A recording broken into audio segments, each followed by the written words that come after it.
5-minute countdown.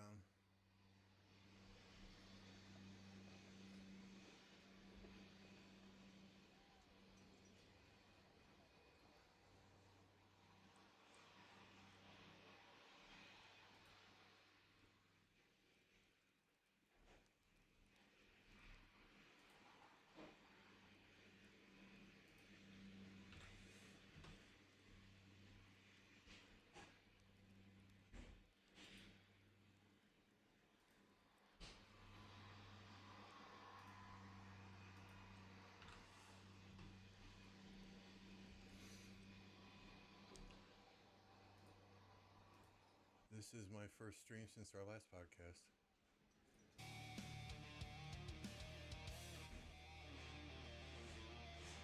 Can they?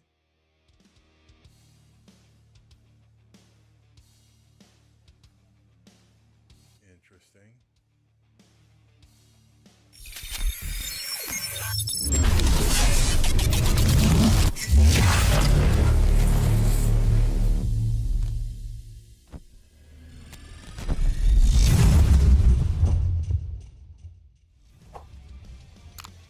Look at the intro.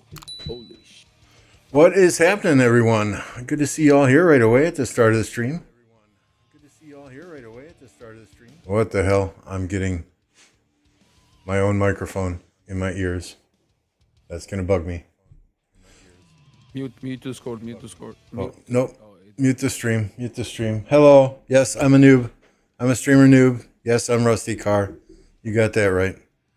It's been a while. Yeah, this is my first stream since our last Creators Corner podcast.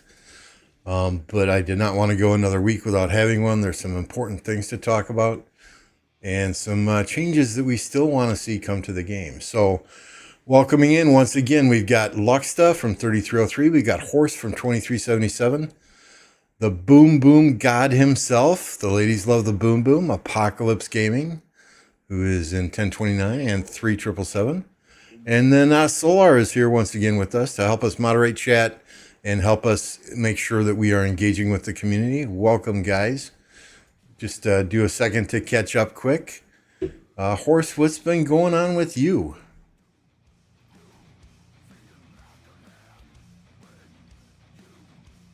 Resting after KVK is the priority for me at the moment.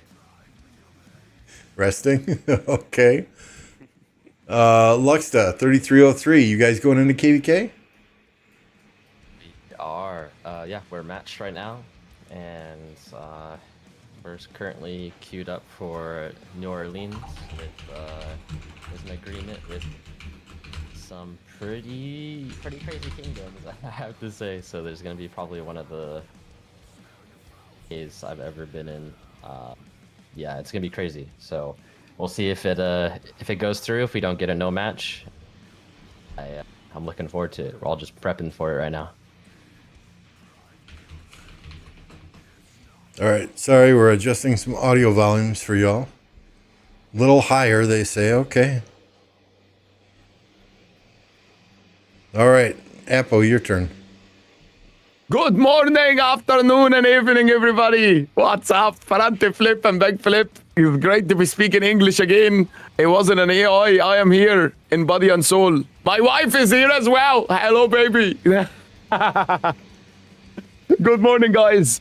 I have been, to be honest, killing myself. In 3777, we've been, working on preparing for KVK3. The team been working so hard on recruitment. I have been absolutely useless.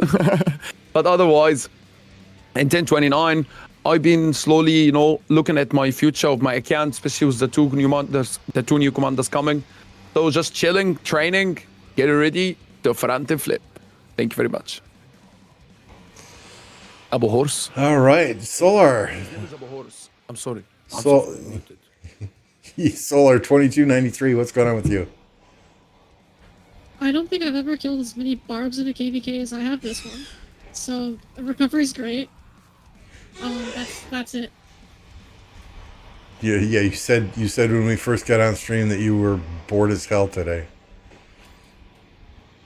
Yeah, you get tired of barb farming after a while. I mean, it's been day after day after day. The auto barb feature, though, that's nice for barb farming, unless you're chaining. Oh no, I only chain. So as far as me, KVK is about over. Right, we've got 4 days left. We are going to get the Zig in the end, which means we will get the moon marker finally on our banner. So I'm excited. We're going to turn around and go back into another KVK very, very quickly. So no rest for the weary.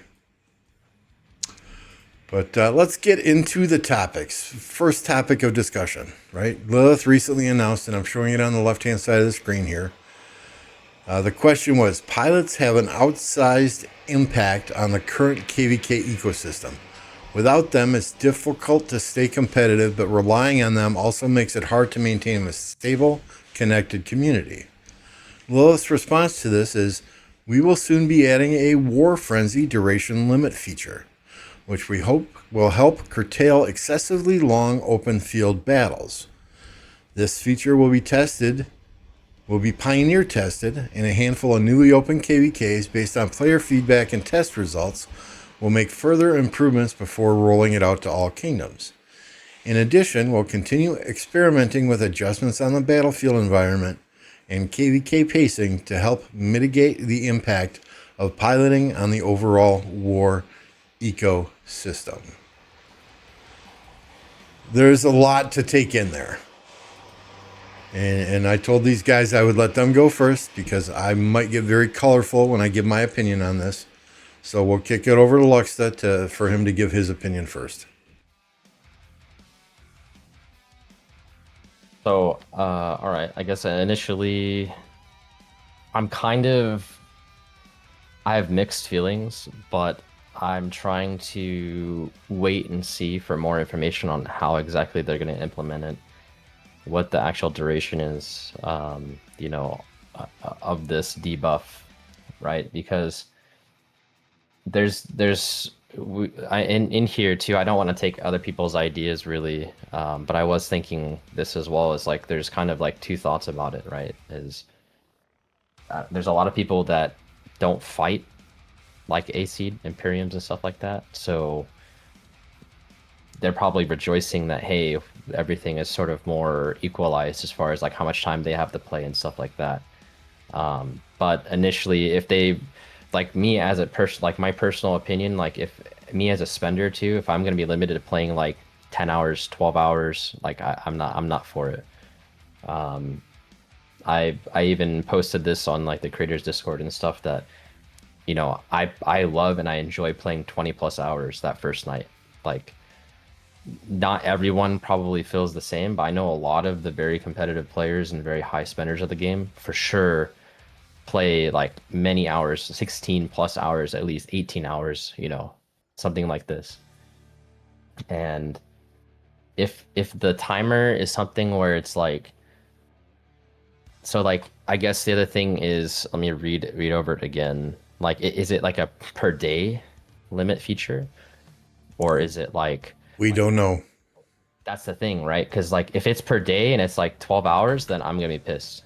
Like, but if it's going to be over a week or over a certain time frame, and then let's say like in 2 days the account can only be online for like, I don't know, 30 hours or something, or like 30 hours or something, then like it's just, there's so much complexity to it. And I know one thing that we also mentioned is like, now you have to worry about like coordinating players being online for rallies and not for garrisons, but for rallies and on field, and it just sounds like a mess. So until they actually release the exact details on how they're going to implement it and the time frames, I don't have a strong opinion. But it could be either way. It could be a very mediocre thing where it's like not a big deal, doesn't impact a lot of people.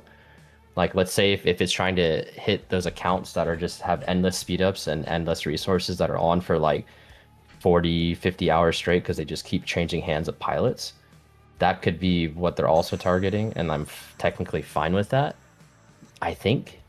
So I don't know. It's mixed feelings until I see what is implemented, basically.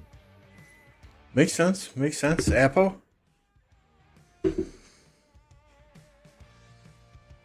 I was muted. Great start.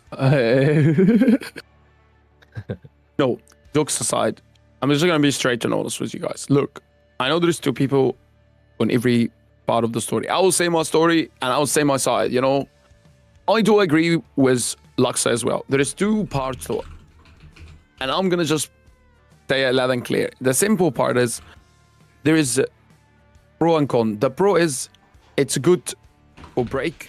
It forces you to have a break. Even stubborn players that they refuse to get off the game for 24 hours, even though their body asks them to begin them to, they will not. And I know that it is not my place or anybody's place to tell you what to do, but in the same time, it will make good environment for everybody. They know they can have a break, blah, blah. But at the same time, the only people that gonna really feel the effect of this buff or debuff is Imperium and maybe the top, would say 30% or 40% of the 8 kingdoms. I'm just being honest. You know, I know some people will jump and say, no, lots of the little kingdoms use pilots and they manipulate the... Well, I appreciate, but they're talking about one account. We're talking not about 2 accounts, we're talking about 20 and 30 and 50 accounts being piloted. So this is different.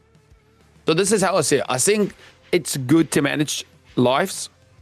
I know, and it, you know, I think it's kind of good, especially if it's around the 16 to 20 hours. You know, I think it's very, very reasonable. This is what I think.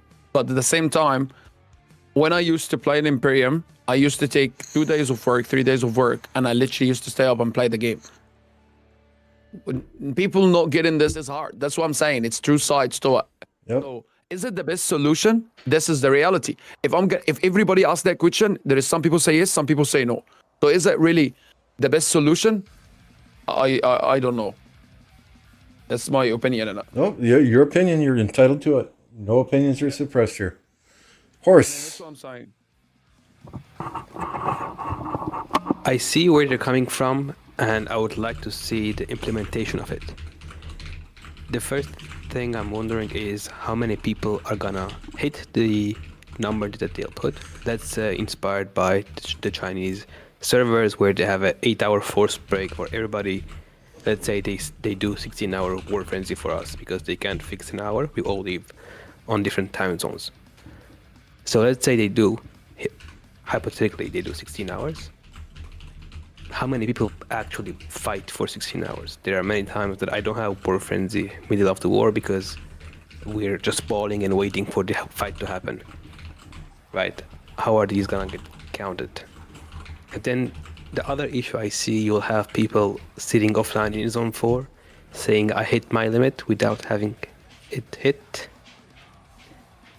That can be also abused.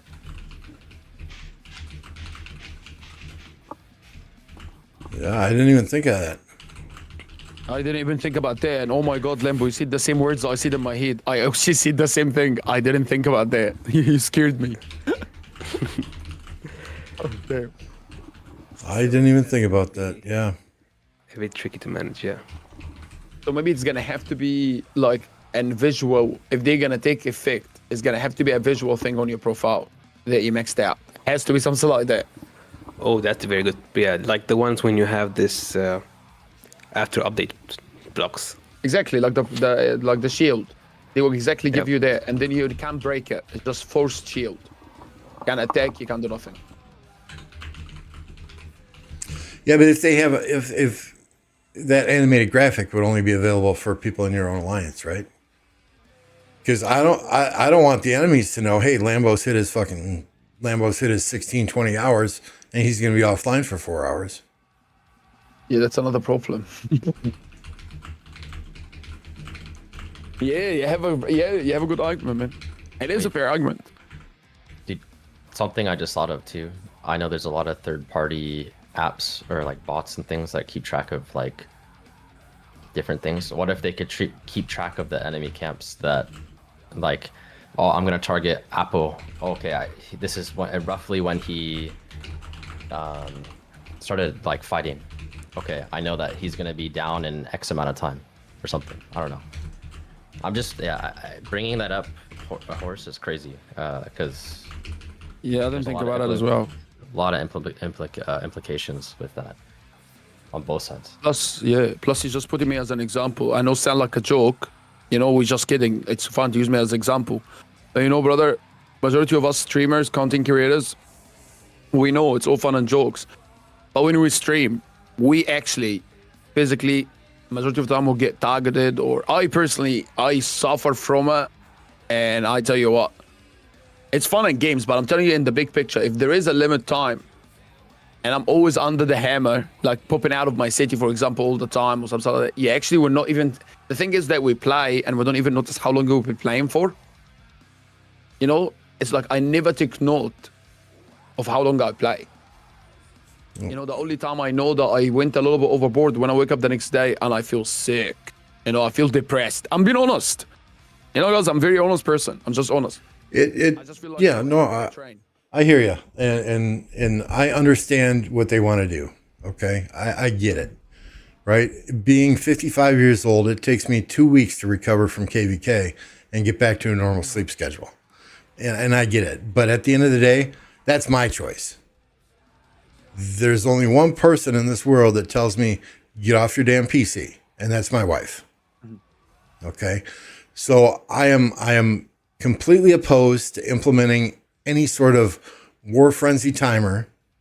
If I choose to kill myself playing this game for 20, 24, 26 or more straight hours, that's on me. That's not on Lilith. Okay, I have paid good money to get my account to be what I feel is a top tier account in this game. I don't use pilots. I play this game the right way. If you implement this change, it feels to me like I'm being punished. Okay, if the goal here is to prevent pilots from being on these big accounts for 24 hours a day, 7 days a week, there needs to be a different solution. Okay, and I use this analogy, I think analogy is the correct word, in the Content Creators Discord. Don't take away my car just because some other guy ran the fucking stop sign. Okay, I feel like I'm being punished here. When I do things correctly, when I do things right, I don't use pilots, I don't break terms of service, but you're going to limit my playtime. To me, that's a kick in the nuts.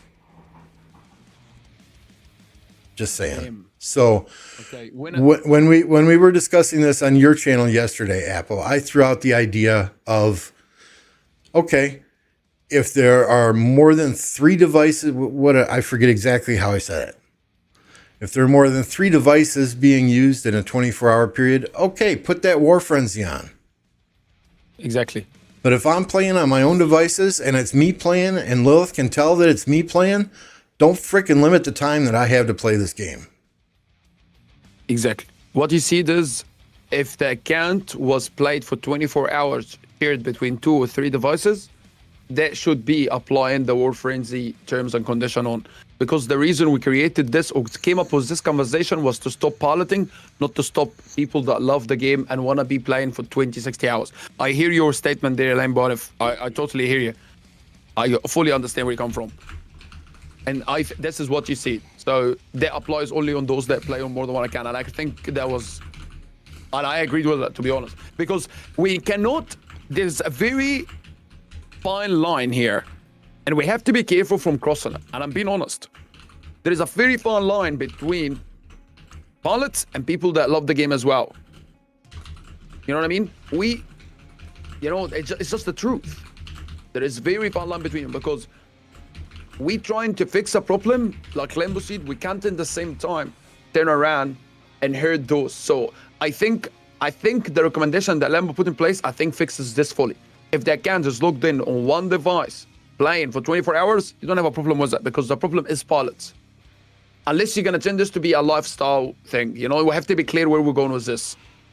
I'd even be willing to go up to 3 devices, right? Because there are times where I'm playing on my PC and then I have to start work. I have the luxury of working from home. So I'll have my tablet up in front of me while I'm working at my work desk. And I will be listening to Discord on my gaming PC speakers, and I'll hear, Lambo, we need a rally. And I'll fire up a rally from my tablet, right? So I'm fine with even 3 devices. My big issue with pilots is these piloting groups that move from server to server to server that have, and I'll use my name. I don't use pilots, but I'll use my name. There's a group of 30 people that have Lambo password and Lambo access, right? And when one logs off, another logs on. When they log off, another logs on to keep that account going 24 hours a day, 7 days a week. That's what I have a problem with.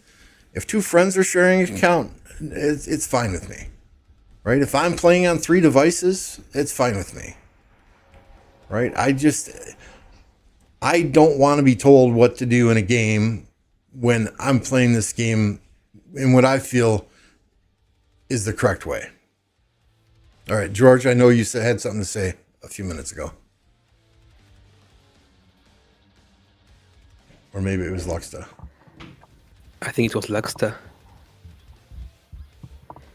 You're changing my opinion in real time. I started wondering my own choices now. I mean, yeah, it goes both ways for sure. The one thing that I was just thinking of the whole time was, I'm just gonna put this out there, is the device limitation, but in combo with putting on like a war frenzy or some kind of debuff where you can't contribute is actually fine. I just don't want a device limit on account without like just a hard device limit, because here's a perfect example is in 3303 we often use a council account that many of us have access to be able to help manage, help buff, help just anything that we need when we because not everyone can be on at any time, and sometimes people fall asleep and don't transfer R5, so that's the solution that this is kind of a selfish reason, right? But I'm sure there's people out there sharing accounts that are friends like that, so to speak, and punishing them doesn't feel great. I feel like the big issue is just having the accounts on 24/7. Like you said, if it's if it's a combination, that it starts to make a lot more sense to me, of where it's multiple device locations or different devices logged on, plus the account being on for an X period of time. That sounds to be a better approach, at least initially, than just them separately, because then you punish the people that are a couple friends playing in the account or a few friends playing the account versus people that want to sit and play for 24, 40 hours, whatever it is. You want to play it for as long as you can. I feel like combining them in some way might be the best compromise. So I agree with something like that. Okay. Solar, what's the general consensus in chat? I have honestly not been paying attention. I think ultimately what it boils down to for a lot of people is it's I don't want to punish people who play the game, but at the same time we do have to deal with piloting.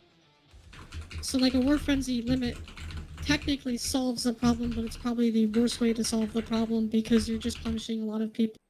I think it's also important to talk about exactly what a war frenzy limit means too, because there's a little bit of a discussion at the beginning of what exactly does that actually limit, because we're not talking about barb piloting, barb chaining services, or anything like that. And arguably, I would argue that even a barb chaining service in KVK does more damage than a pilot, because the pilot's limited to how good they are, right? But if you have 100 accounts all doing a barb chaining service and have max tech as you can possibly have, that could cause more problems than I think even just war fighting. Well done. Well done for bringing this up. It's a bigger problem. We've witnessed that before. Crazy. Yeah, I think we've all seen KVKs where people use pilots to barb chain. And I don't even know where everyone's honor is at in our KVK, but we can bring it up and look. So I have 188,000 honor. That puts me at 152nd. This is not a bad KVK. I think our last KVK with a certain kingdom starting with 1-3 and ending in 1-6, we were seeing some points up here. Sorry. We were seeing some points up here in the 1.2, 1.3 million range. I mean, we were seeing people on day 1 or 2, hitting the minimum honor points to get all the rewards. It was absolutely insane, the honor points that were being put up. Yeah, I don't know how they make 500,000 and $250,000. That's crazy, bro. Yeah, in like 3 days, 4 days. It's like seriously. But I mean, auto barbing is a thing now, so you can't even use honor as necessarily the consensus of it, because there's people with millions of AP on their accounts. yep, auto barbing lasts only as long as your AP does, though, right? Well, most whales don't have AP on day 2 or 3. They just gem it. That's also true. I mean, Gatsby, I know for a fact, like, gems up to like 200,000 AP, like, as he's going into KVK to just hit it all KVK. Yeah, I mean, In our KVK, the top 10th is 700,000 honor point. I'm more concerned with piloting for fights than I am with piloting for honor, but it is good to discuss honor as well. Because like Bob is saying in chat, right? Honor gives speed ups, gives crystal tech. Crystal tech means higher tech in KVK. So it impacts a fights, although in an indirect way. What about chat? Put a 1 in the chat if you agree with our suggestion here that if an account is using more than 3 devices in a 24-hour period, then and only then would the War Frenzy be implemented. If a player is playing his own account, they should not be limited on their playtime. You convinced me, really. After listening to you talk, I was like, I wish I changed my statement. But it is good that we have all our opinion, because I'm sure my opinion represents someone, you know? The whole stream agree? Yeah, everyone's Whoa. agree. I mean, ultimately, this game is all about fighting too. Like the idea that you spend months in off season or however much time you spend, and then you get into KVK and they go, "Well, you can actually only play today for 16 hours, and then you have to go take an 8-hour break." What's the point of wasting months of my time preparing for KVK if you're going to tell me I can only play 16 hours of fighting a day? Yeah, Hells, they can never do IP addresses, right? Some people do not have a static IP address. Some people use VPNs where their IP address changes frequently. So it's never, they're never going to be able to tell if somebody is using a VPN versus, you know, actually having 20 different pilots pilot based on IP address alone. So the device limit, Lilith tracks devices. And it won't show when I bring it up here, I don't think.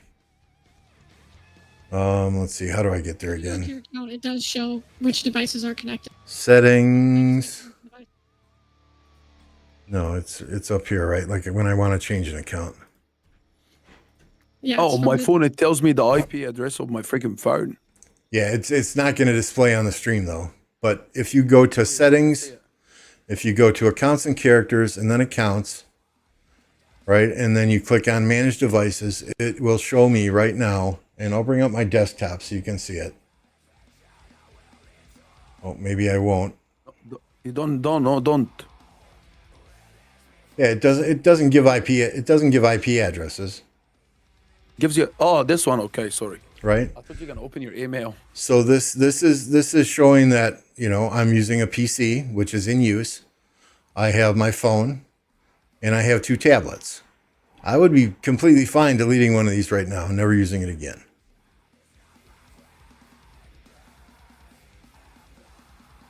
But if somebody logs in here and they have like 20, 30 different devices listed here, yeah, that's probably a piloted account.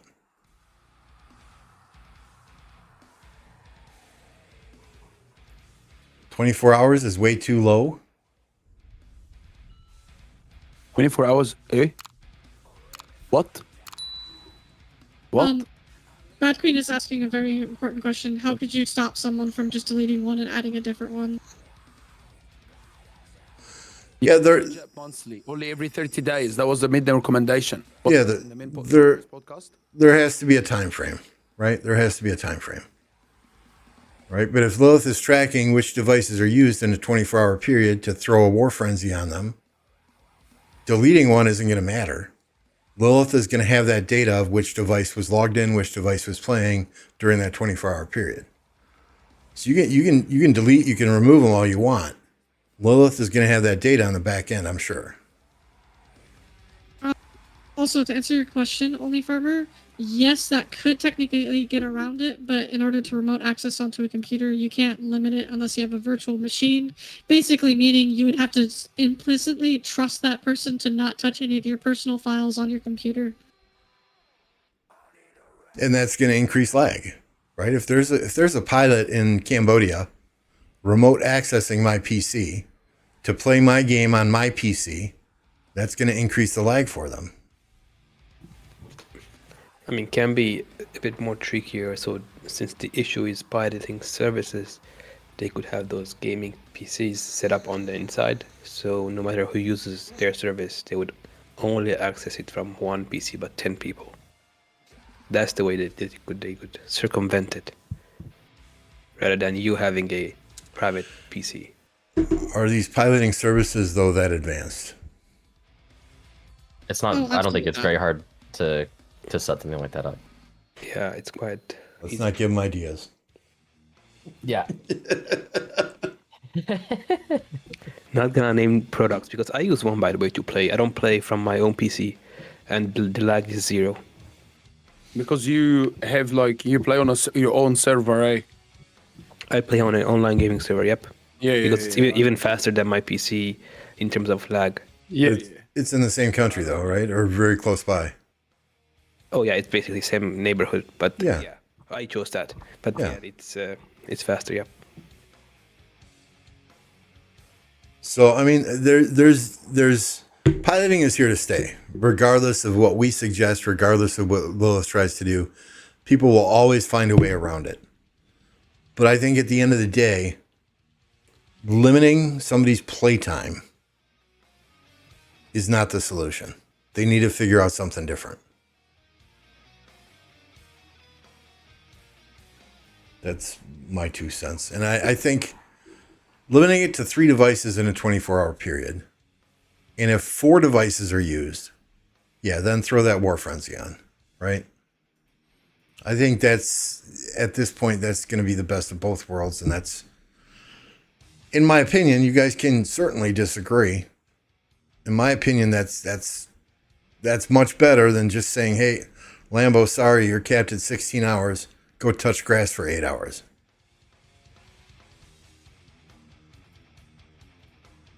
I mean, I'll take Kinda more this from approachable.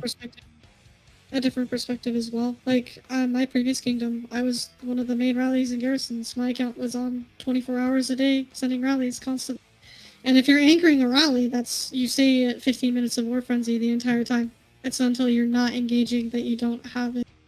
So after, the 16 hours, then you just don't have one of your main rallies and garrisons and have to fill a way worse one and trade negative. Like, that's a lot of money investment to prevent something that seems like a worse way to prevent it. Yes, I think at the end of the day, with the limited information we have, this is probably the best suggestion we can come up with. Maybe the key here is to get more information from Lilith. How long is this going to last? How long are we going to force into a debuff? How long until this kicks in? I think we need more data to help them solution for this to not negatively impact a large number of players who don't use pilots. Would you guys agree with that statement? I totally agree. Okay. So King Bob has a quick question.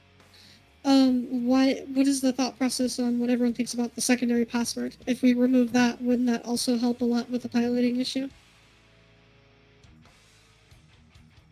I think more people would be apt not to use pilots if they didn't have a secondary password.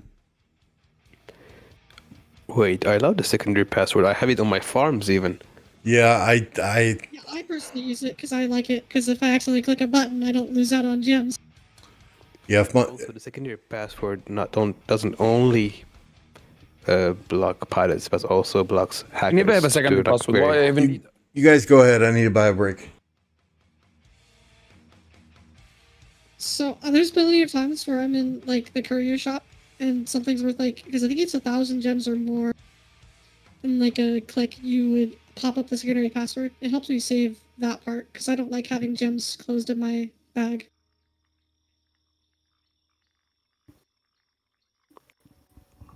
I mean, there's an interesting point Rabe's saying is like if you get hacked, there's the option like you could technically get rolled back, which is true, but there is a limited number of times for that. But I guess Yep. that is the argument that you're at Lilith's discretion if they will roll back. And Exactly. and like that's kind of a scary position, right? I mean, Like I how would many want people someone- can they roll back yeah. per day? They also don't roll people back. There's been very, very, very scant in few cases where they've actually been willing to roll it back, and I think the only recent person that's ever been rolled back, at least in memory, is Olive Ardix's account. Those are the only accounts that I've heard of that actually were rolled back. Every other time I've ever heard somebody try to get a rollback from Lilith, they told them no. Especially for an entire account. The account's griefed and it's gone. And I can confirm that as well. I don't know of anybody else. Yeah, I think for me the secondary password, like I would prefer it stays just for the account security, like in the general security, right? I don't think giving Yep. up general account security is a good argument for like towards just pilots, because it's the whole purpose for the secondary password really isn't just like knowing, hey, or you could say it's not them accepting that there's a pilot going on your account, but if anyone gets access to your account somehow, right? So, to answer your question, Popo, it was multiple of our Vix's accounts that got hacked due to the same, no one really knows what exactly happened. I think the official stance is someone hacked into the account. And it was, the Warvix account had all its gear deleted and all its troops deleted. A couple of them just lost all their gear. It's whatever happened there. There was multiple situations where it was either gear and everything or anything else. So I don't want the secondary password removed. I would rather have it there for safety reasons. If my account ever did legitimately get hacked, then I know it's relatively safe.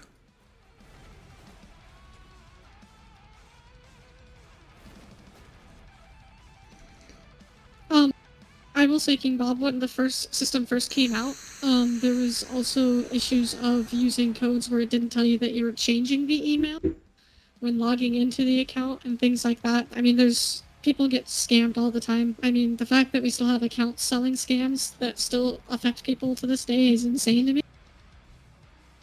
There's no way to prevent it if you remove it and try to prevent it any other way, it doesn't make sense. I'm going to be 100% honest here, Bob, as well, right? After sitting at work for 8, 9, 10, 14 hours a day, dealing with 400 to 600 emails a day, the last thing I want to do is check my personal emails when I get done with work. I don't even pay attention to those. I probably have 1,000 unread emails in my personal email box right now. So, all right, we're going to move on from piloting, from this War Frenzy discussion. It's been a very good discussion. I'm going to for sure send this link to Lilith so they can see everybody's chat comments and listen to what we on voice had to say today. We're going to move on with the topics that were originally on the agenda. Topic number 1. When a player migrates to a new kingdom, they must delete or send all their resources to another player. This sometimes takes a very long time for them to not only gather the resources, but to transfer the resources. And because of that, it prevents migrating players from participating fully in their new kingdom as they lack resources. So, and I've heard this from many people. Bad Queen, I think, was one of them. Right? Allow a player who is migrating to convert their open resources to resource tokens, even if it's at 50%. So if they have 2 million open resources, it transfers to 1 million in tokens. This was going to allow players to be more capable of fighting in a new kingdom as soon as they get there, and allow for greater participation for those players migrating after a KVK. What do you guys, any thoughts or opinions on that? We'll just open the floor up.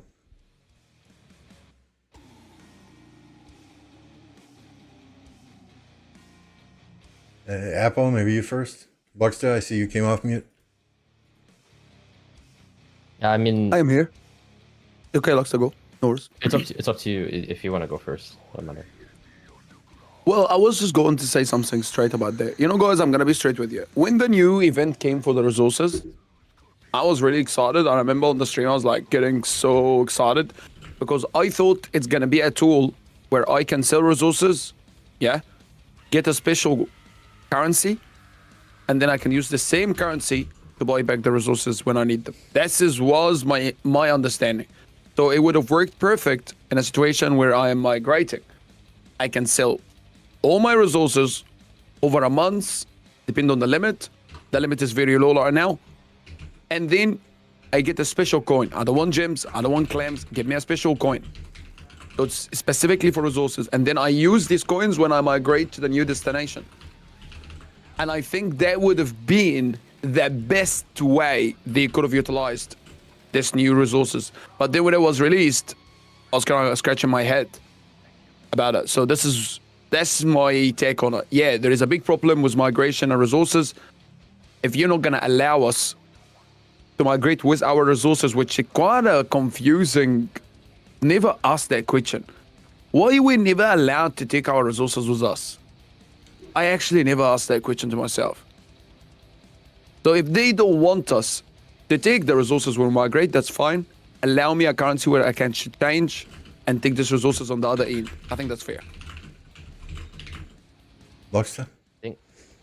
I think the reason why they don't allow or they don't want people taking resources, and this is just in my mind, maybe one reason is like if you stacked an account with a ton of resources, like let's say like a whole kingdom just dumps all the resources on you. You're in an Imperium, your bags are filled, boom, now you can migrate somewhere else and then you can actually start selling them. Or you could like the amount of resources you could transfer in that one like move. Like let's say like a super dead kingdom, like farming kingdom, like that's all the purpose is. And you just dump all the resources on one count and then you just move that to some kingdom that needs a resource seller, right? There's the reality. I think that could be a possibility. Yeah, you know, even if it's not. I think you're right. Yeah, even if it's not like dumping it all on that one account, but like, you know, let's just say like you're in an Imperium, your bags get filled, you just sit, and then now you have all these accounts that like, and you have that plus what's open, right? So I don't know. So how about, because this is why we do this, I think your idea is great. And how about we just prevent this instantly by making we have none right now. Let's take a baby step. Let's introduce maybe a mix of 5 billion each or a 3 billion each to migrate with. Just a starting. You know what I mean? Like let's take a baby step towards it before we say you can you know, transfer billions. No, it's capped. If you're gonna migrate, yeah, right now we're gonna take nothing out of our generosity. We're gonna give you 2-3 billion. Hey, Mars Invasion just joined the stream and he just wanted to confirm. Hello, everybody, and Apple sucks. Thank you, Mars. Welcome to the stream. Apple sucks, but Mars swallows. فرنت فليب تعالى هنا. Actually, yeah, I agree with that. Like I think like just reverting that whole change. Sorry, you agree that I like, suck? Yes, that and also the point of like opening it to 100% resources transferred, like you can keep 100%. I don't necessarily know that that's a good thing, like especially if it's exactly against what they're like. It's against their idea of what they implemented, the whole reason why you have to lose your resources, right, when you migrate. So yeah, maybe either something like that where it's like 2 billion each, 5 billion each. It could be a hard fixed number, or it could be a percentage, like, or it could be something even where it's like the more resources that are open on the account, like a percentage, like at different tiers, like for every 1 billion is like 50% or something. I don't know, like, or overall 50%. Like there could be some formula they use to not make it all 100%. So let's go ahead. Like, based on your power migrating, that's how much resource. Because statistically speaking, the more power you have, the more resources you use, right? Because you have more marches. So based on power, that's how much you can move. We already have a passport migration cost based on power. Why not also just kind of change off of that and say this is the maximum amount of resources you can migrate with that much power? Yeah, many people will drop power to migrate. This would be a way for them to earn money. They need more passports, the more power they have, right? And I think before we kick it over to Horse, yeah, Luxa, I wasn't even thinking of resource sellers jumping from kingdom to kingdom with full bags. But in the same respect, you know, that even if a resource seller jumps from kingdom to kingdom with full bags, what they're forcing players to do now when they get to a brand new kingdom that's going to register for a KVK in 2 days is buy resources. So it's one or the other. So George, thoughts?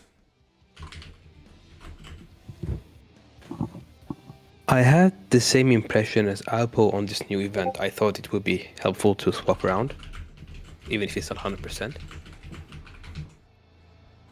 So I'm a bit in the thinking pattern right now, as in like, well, then what's the point of this current event? Doesn't it put limits on how much you can sell? Yeah, you can only send 50 million of food, wood, and stone, and 30 million gold, which is a total of 1,000 gems for every week. And that's if somebody spends money on clan keys to buy those resources.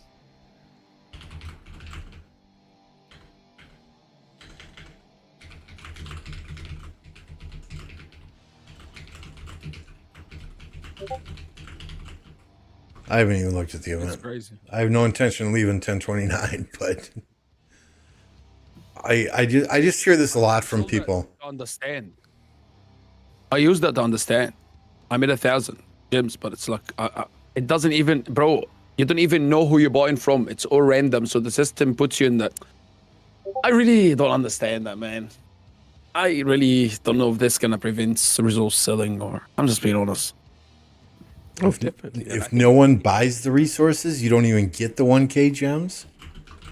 No, so you have to spend money to buy clan keys to then go buy your resources so then you can be compensated with gems. Well, screw that nonsense. That's stupid. Can I also say that that event almost like will have the reverse effect, because if they just hear that their local resource sellers are selling everything for 1 billion per bill each, Here you go. you're gonna be like, well, yeah, okay, now I want more resources. I'm not gonna use this. Like, I don't know. There has to be some balance, because they know resource sellers exist. People are always just gonna go for the cheaper option. So there has to be either something that's really close to where it's like, oh, I can actually like legitimately follow the TOS for Lilith and not get in trouble, or it's like, dude, it's so cheap. For a lot of people are just gonna be like, it's so cheap to just, you know, let me just go with my buddy that's selling. I don't know. The event doesn't make sense to me. Who here didn't start by helping a buddy? I'm sorry, I'm just being honest. It's how it all starts. It's very obvious. Like, you can't turn a blind eye to resources. Resources, like I've seen on my stream and I'll repeat it again, it's the cheapest thing in this game. Like it or not.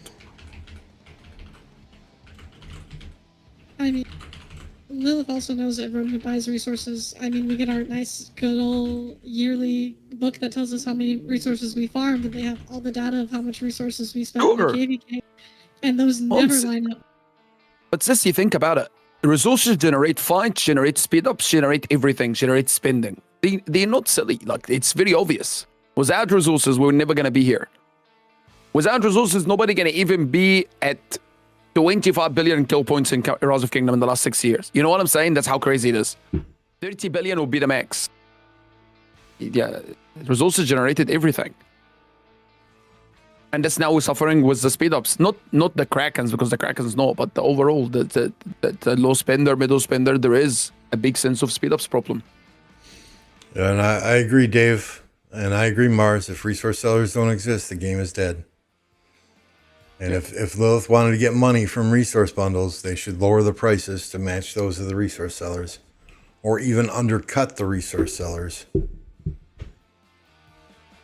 Because yeah, the prices. It's not like they lose money from resources. Like, I don't see how Lilith loses in any situation because they're not putting in effort. They just have to spawn them in. It's code.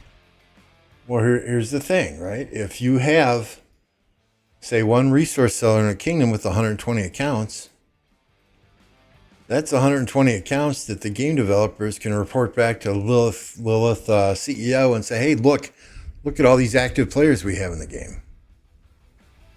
Right? It negatively skews the active player count with the resource sellers that they are reporting, I'm sure, up to the corporate, the guys with the corner offices. Right? When in actuality, I mean, you may have a kingdom with 150 main accounts and 500 resource sellers in it. It doesn't mean there's 750 active players in that kingdom that are battle ready. I was thinking about that when they were talking, when, you know, they mentioned that they're looking at like kingdom activity. It's like, well, what about all the random accounts, like just random farm accounts? I assume it'd have to be City Hall 25 or higher, right? So maybe the workaround for that is just make sure, like, if you're gonna have sellers in your kingdom, make sure they're 24 and under, right? I don't know. I don't know, because they're getting so close to telling us how they actually, like, at least how it seems like matchmaking should be calculated, but it's still very vague. Like, we're not there yet, so I don't know. I don't know if that's the case or not. So where are we at with the suggestion here? Allow players to convert resources or scale the resources based on power level? Or do we just ask Lilith to increase the amount of resources in bumper harvest to potentially curb resource selling? I think Or any combination of any all of the above? is better than nothing. There is a reality in this game of when people sell resources, they stay playing. And if you remove this sort of game economy around it, I think many kingdoms may not survive.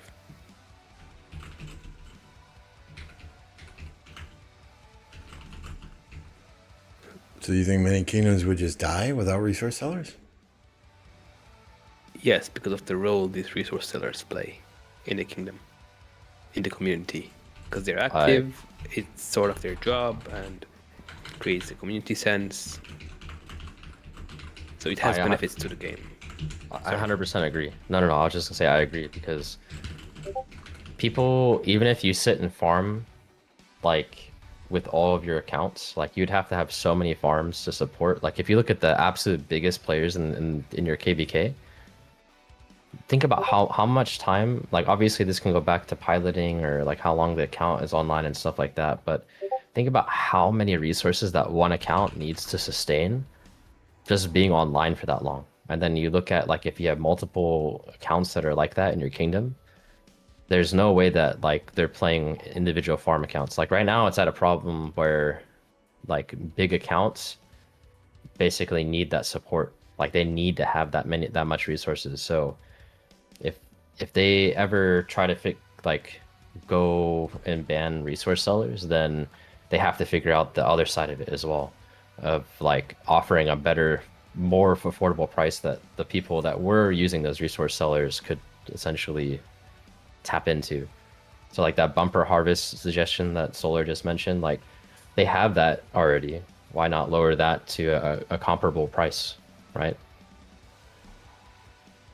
All right. Solar, was there anything in chat that we haven't covered yet? It's basically a lot of the same things of, like, if we really do get rid of resource selling, the game will die. It's also the pessimistic idea that it's hard for Lilith to make that adjustment, because there is a balance to it too. At least the difference with resource sellers is there's a limit. They can only get so many resources per off season, right? But if they make a bundle and you can infinitely buy it, it's just like it'll create this like really big imbalance between people who spend and people who don't.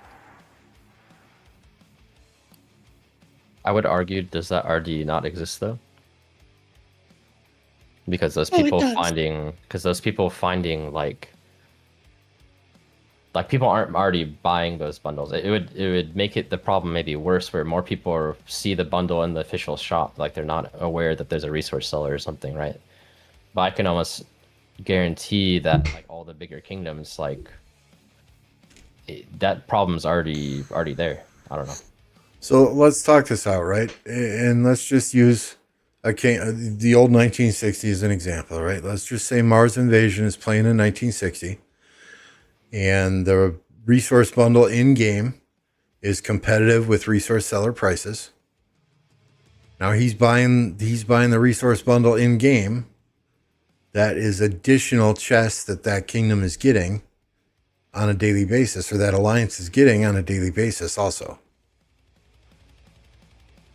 Is that a good thing or a bad thing? I know there have been people, Gosu, for example, who's been very adamant that if you want kingdoms not to be able to fight 7 days a week, 24 hours straight, you got to limit the number of gold chests in a kingdom.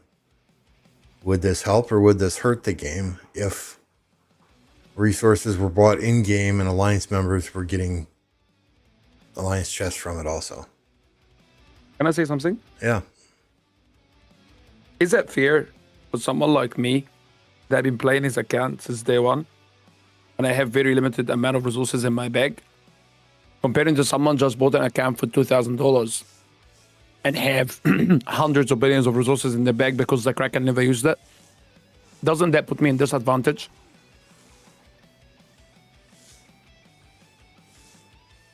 All you got to do is sell some feed picks and you can get your resources. There you go. Is there anything that you will? I can How give you dare the- you? I don't know, I'm just thinking. Yeah, I mean, I agree. Limiting gold chests is silly. But, Mad Mania, someone say feet? His first comment in the chat since the first 5 minutes in the beginning. Someone say feet? I mean, I think this discussion kind of morphed into resource sellers, right? More so than allowing players to take resources with them when they migrate. Yeah, exactly. There are more and more migrations taking place now than ever before, right? Chadsky is hopping from KVK to KVK, just using him as an example because he's a well-known player with his alt account, right? His goal is to play in 4 KVKs in a 2-month period. I think he was joking on your stream yesterday when he said that. And I thought he was kidding, but it looks like he was serious. But the only way you can do that, let's be real, is people giving you resources or buying resources. That's true. You know, It's everybody in the same boat here. I just think we should be allowed. We should be allowed to take more than this storehouse. I mean, seriously, if I migrate, I have to delete nearly 25 billion of each resource or more, and all I can take with me is 3 million of each. Yeah, we need a couple of zeros at the end of the. Give us, yeah. I mean, that needs to be billions at a minimum and not millions. Yeah, that's what I'm saying. They have to be a percentage, or maybe a percentage of total, but you have to cap it and you have to limit it. Otherwise, players gonna abuse it. I mean, I can't imagine a player like 1960 KVK.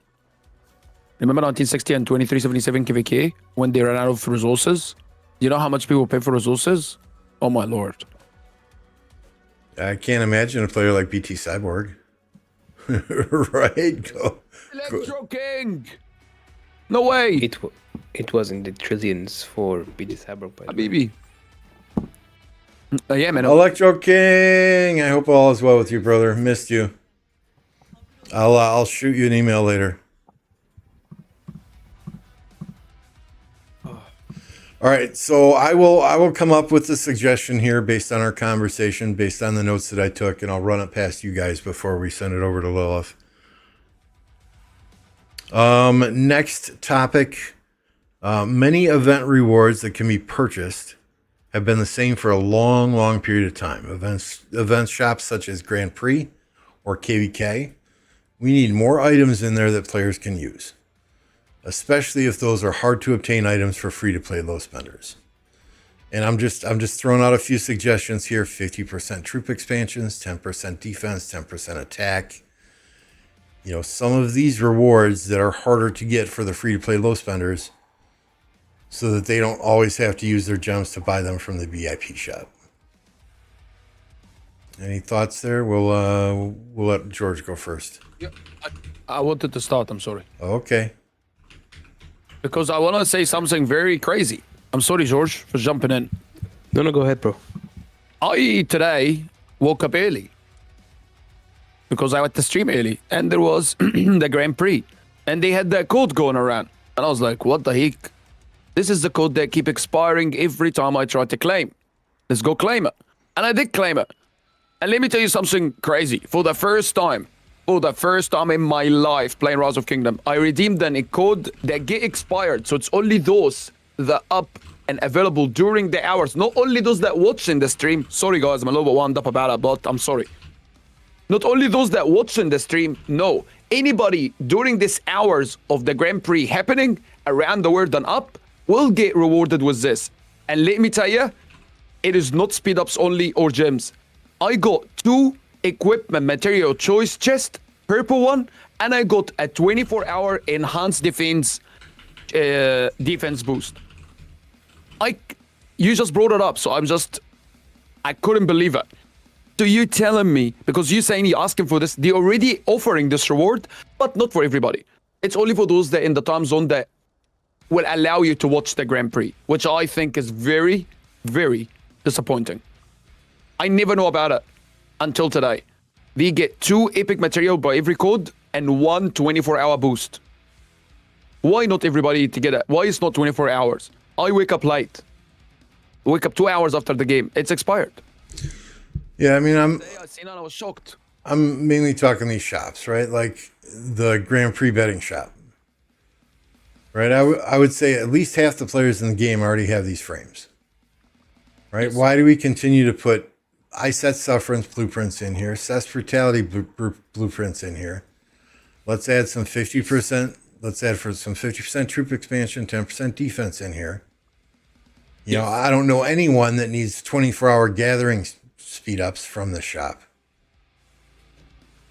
Right? They need to expand this to include other hard to get items that will benefit low spenders and free to play players in their fights. George? Yes, please.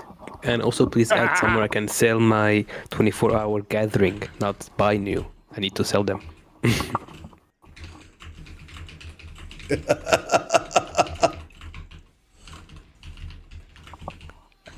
I have 1,500 of those. You've got me curious now. 2,245. See? So I'm not even sure if I'll be alive, but if I use all of them in real life, like it's too much. I stopped like buying them in the shop now, like at 300. There's no way I like the stone and the gold one. I think it is the ones that like I just don't have enough. Let me double check. I'm pretty sure. Oh yeah, the boosts. Yeah, stone boosts. Yeah, like I don't have it. Stone and wood. Those are my 2 problems. Yep. Stone and wood. Yep. Yep. Like. So, yeah, I don't know. I feel like a lot of the shops are a little bit outdated with some very, very low end materials. It'd be nice to see like overhaul over like almost all the event shops, all the shops.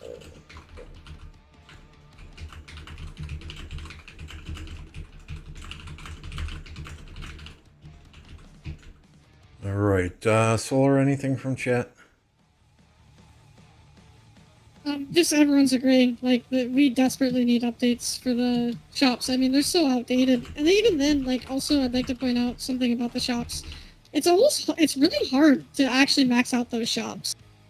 Like, you have to very specifically know every in and out. Like, for the Grand Prix, for example, you need to bet on the underdog and get lucky. Yeah, I mean, I 'Cause if you miss the Grand Prix one, you're done. You won't be able to do anything in that shop. right, like I've got 1,800 coins. What do I get? Do I get blueprints that I have to sell now for alliance credits? I guess I can get some speed ups here. I got everything I need. I got the APs. I got the gold heads. After that, none of this stuff I really care about. It's very useless.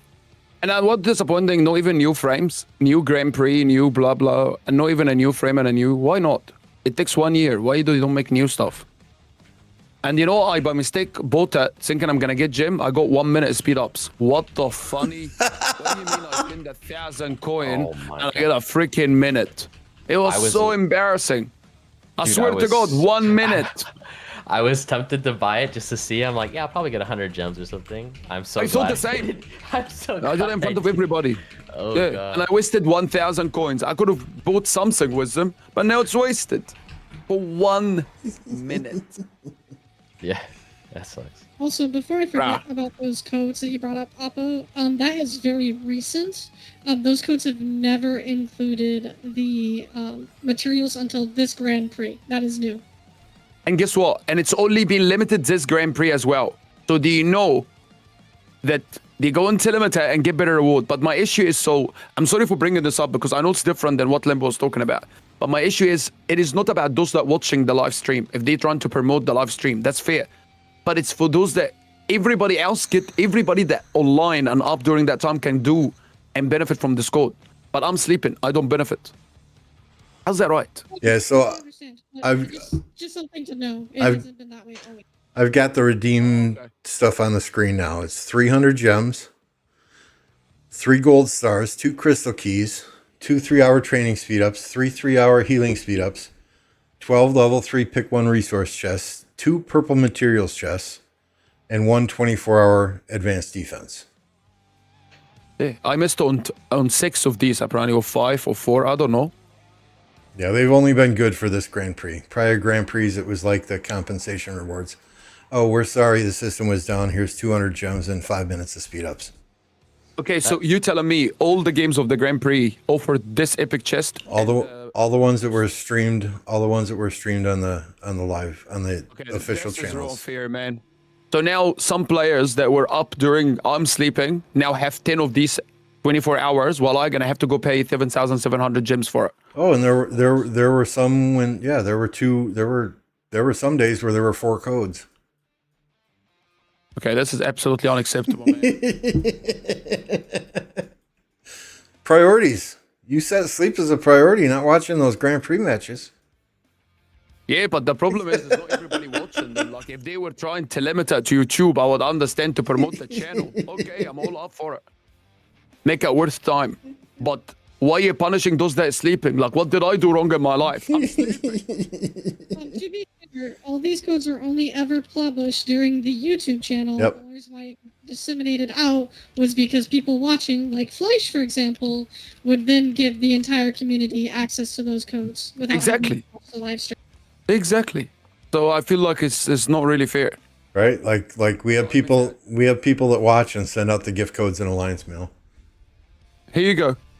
And then That's all I'm saying. I was putting a new desk together when this came out, so she tagged us all on Discord as well, and I immediately logged into the game and grabbed it.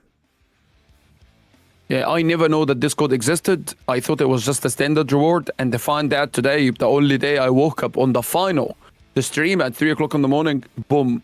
I was like, I swear to God, I was like, it can't be real.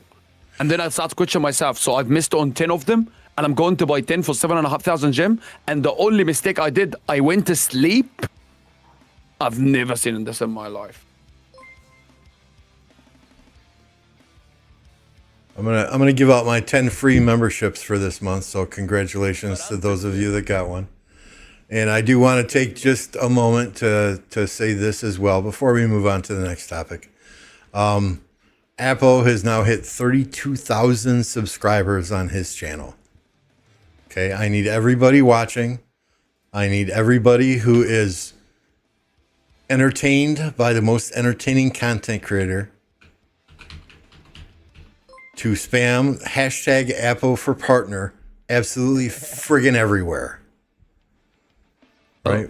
Thank you for Why this man is not a partnered content creator yet when he's streaming this game every single day consistently is beyond me. All right. He might not be the smartest person in the game, but he is definitely the most entertaining content creator out there. We need entertainment as much or more than we need commander guides. Just saying. Okay. Sorry for that commercial break. Now back to our originally scheduled programming. Thank you. Thank you from the bottom of my heart. Thank you, Lembo. Thank you. I appreciate everybody. One day, man. One day. All right, so I will write up something here, but it seems like everyone is in agreement. Those shops need a huge overhaul. Hell yeah. Next topic. With the introduction of new crystal tech, many players want to change equipment on their commanders. A large number of players have level 5 iconic equipment designed for the old crystal tech, and they want to change to different equipment for the new crystal tech. So my suggestion, and we'll definitely modify this based on feedback from everyone, right, was to allow an exchange of equipment like the armaments exchange, but do this for equipment also. Keep it restricted, infantry equipment to infantry equipment, but changes to equipment should be allowed due to changes to the game crystal tech itself. Any thoughts there? Let's freaking go. I love this. I am a broke person. I cannot make a new set. Let's say I've decided I want to become 3 archer. Let me swap to the same standard, to the same pieces. I think it's a great idea. It came up in the stream, and we're going to discuss it here. And I think it's just, we have commander swap. Why not equipment? Like, why not? Really? It's not cheap to make a set of equipment. And I can't try engineering. I can't try leadership. I can't do anything. And everybody tell me, buy bundles. Come and buy it yourself, ya habibi. تعال يا حبيبي. I'll give you the link and come buy it. Thank you very much. That was my piece. Okay, George? I do think that's very important. At the moment, I'm stuck and I'm not doing any equipment sets because I am wondering between Siege or a 7th March, other type, or leadership. And I'm like, if I invest, I'm stuck forever. So I am holding hundreds of legendary materials, just holding around. I think I have like plus 200 now, but I'm just not doing anything.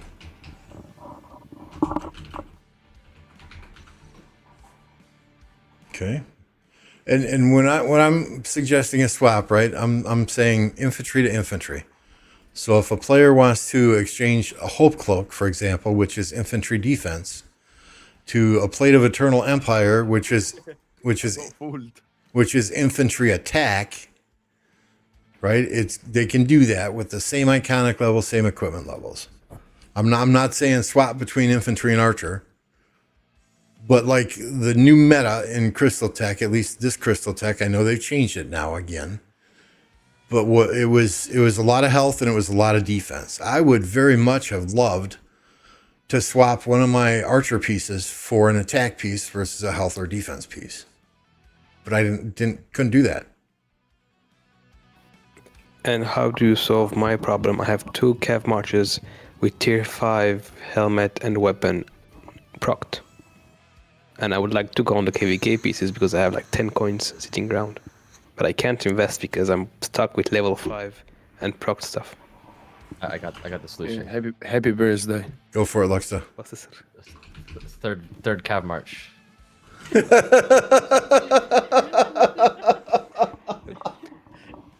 I'm famously known for missed. being like, my nickname is Horse, but I don't like calves. So Oh, okay. It's in your name, man. Third Exactly. Cav, go. I like the oxymoron of it. one comment I guess about the note you have there. So only you're saying keep it only infantry to infantry or like troop type to troop type. There are, like I know for example you gave the opinion of wanting to swap to attack in a lot of cases, which is fine.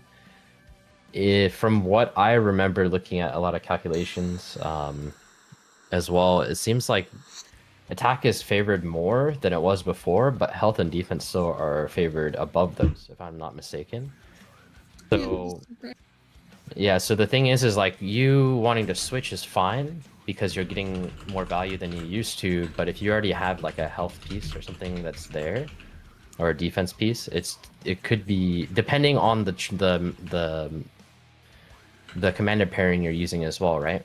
Because I started thinking about this. If you think about like archers, they usually have a lot of health. So now, because also the tech is favoring attack, and as a base value, archers have a lot of health. I might think, okay, let me push more into attack or more into defense to like kind of balance it out that way. But the calculation still is health, defense, then attack, as far as I'm aware. So like your set that you have up right here, like I actually just recently, well, my account's very young, so I'm kind of lucky where I'm not in a spot where I've like committed. I'm not like maxed out on all my gear, but I just recently got rid of my Iconic 2 Geo's Return, the boots, so that I could craft leadership boots and pants for my second infantry march, which I got a crit on the pants, which I'm super happy with. Grante flip, congratulations. Yeah. So to me, that was pretty big because I might also use that like in the future as like my main garrison set because I have KVK helm and weapon. But also for like infantry, for example, they're very defense oriented. Like if you look at a lot of their stats, they have like attack or defense. They don't really have health. So I feel like there's still a lot of value in health, and maybe there might be a lot of people overlooking that if this is the case, and to my knowledge it is the case, they might be overlooking that health still might have the most value at the moment.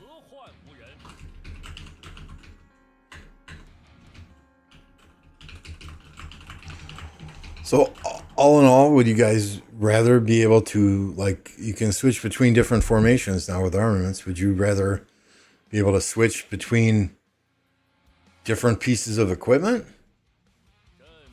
Like I could take this Hope Cloak and I could turn it into a Dragon Breath? Dragon's Oh, Breath. Internal Night. Or Internal Night, whatever. I can't remember which one. Would that be I mean, I'm sure it would be expensive, right? But Yeah, that's a tricky one. I see now. Yeah, I mean- by limiting the infantry would be a lot easier to get past. Otherwise, you're I changing agree. the meter every day. I see now.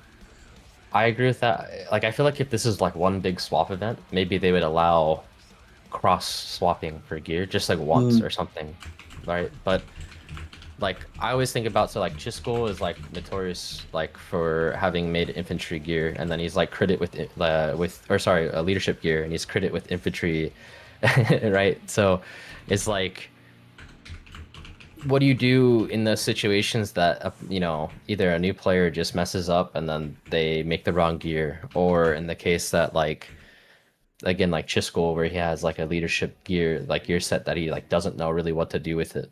Like he doesn't really want a leadership march, but I don't know. It's just there's cases where I feel bad that people made mistakes because I'll be real. I did a lot of research. I did a ton of research when I first started this game just to try to make sure that like I looked at things like oh shoot, there's a lot of gear that initially I look at, I'm like, I have no idea what's good. And I started at a good time where I feel like the information was out and the gear was sort of solved in some aspect with the old crystal tech and all that too.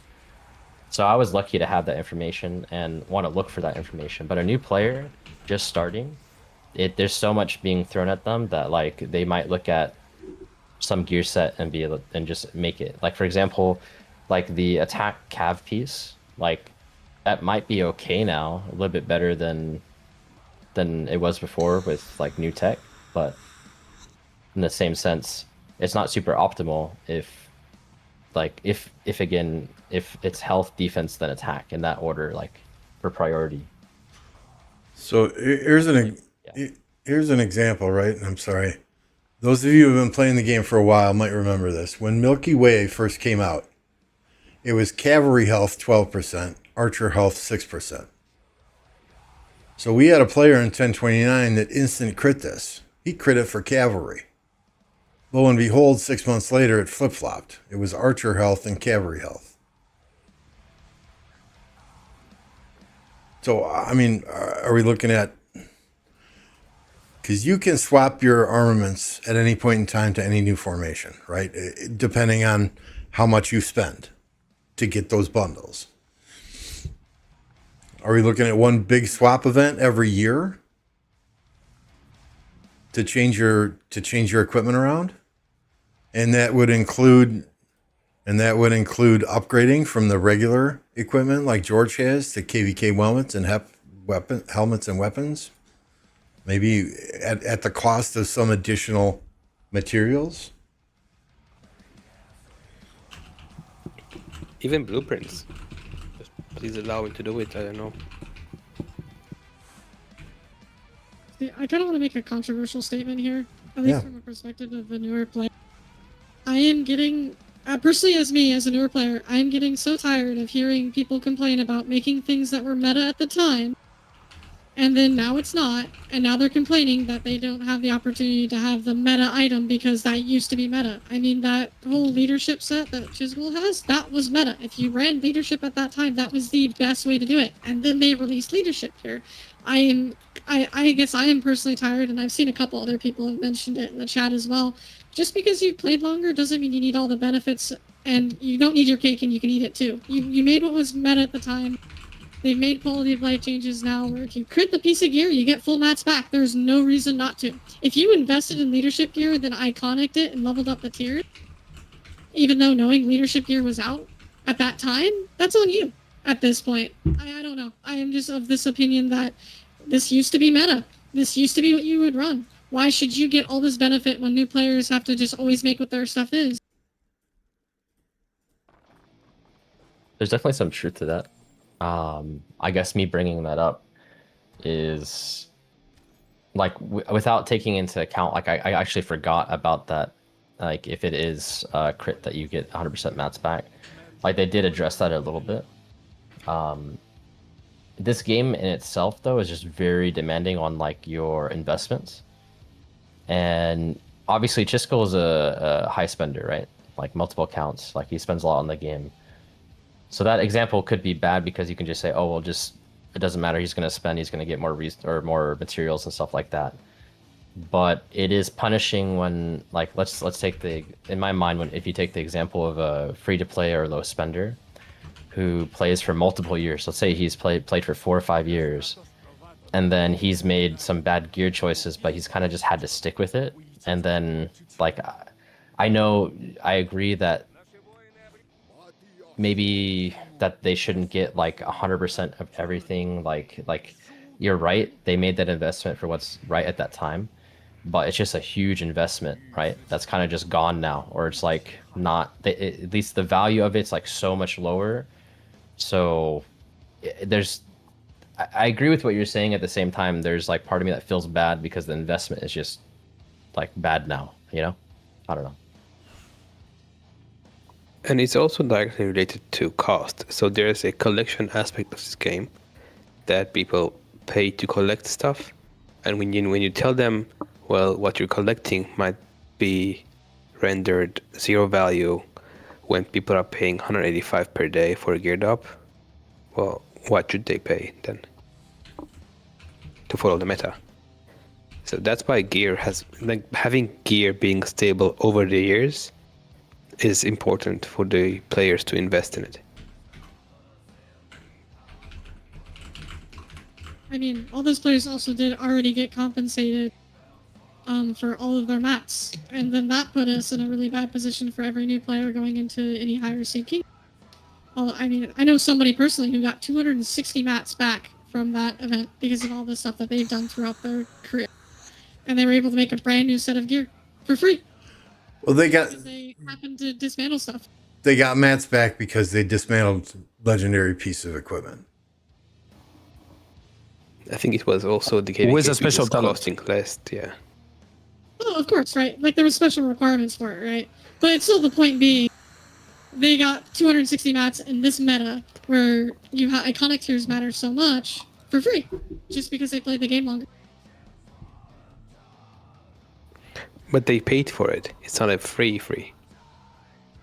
Like there's Oh, of monetary course. value that was invested into it. But I also think at the same time, if you're actively playing the game, those things come naturally. You don't even have to spend money for it.